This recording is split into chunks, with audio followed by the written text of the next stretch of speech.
வர புதன்கிழமை தான் மாசி மகம் வருது. 10 நாளாக எல்லா கோயில்லையுமே கொடியேற்றத்தோட திருவிழா நடந்துட்டுருக்கு.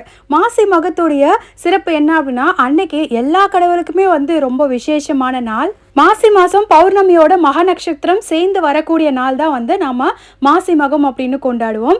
இந்த தடவை பௌர்ணமி ஒரு நாளும் மாசி மகம் நட்சத்திரம் ஒரு நாளும் வர்றதுனால புதன்கிழமை தான் எல்லா கோயில்லையுமே மாசி மகத்துக்கான பூஜை நடக்க போகுது. சிவபெருமான், முருகப்பெருமான் இப்படி எல்லா கடவுளுக்குமே மாசி மகம் ரொம்ப உகந்த நாள். அன்னைக்கு நம்ம பூஜை செஞ்சு வழிபடும் போது நமக்கு என்ன வேண்டுதல்னாலுமே அது நிறைவேறும். மாசி மகத்தன்னைக்கு வீட்லேயே ஸ்பெஷலாக பூஜை பண்ணலாம். இல்லைனா நம்ம அன்னைக்கு விரதமாக இருக்கவங்க காலையில் வீட்டில் விளக்கேற்றி சாமி கும்பிட்டு கோயிலுக்கு போயிட்டு வந்துட்டு அதுக்கப்புறமா நம்ம விரதத்தை தொடங்கி அன்னைக்கு சாயந்தரம் நம்ம விரதத்தை முடிக்கலாம். திருப்பூர்லையுமே 10 நாளாக கொடியேற்றத்தோட பிரம்மோற்சவம் நடந்துட்டுருக்கு. ரொம்ப விமர்சையாக பண்ணிட்டு இருக்காங்க. அப்படியே நானும் என்னுடைய வெள்ளிக்கிழமை சுக்கிரவார பூஜையை முடிச்சிட்டேன். ஈவினிங் vlogல பார்க்கலாம். பாய்.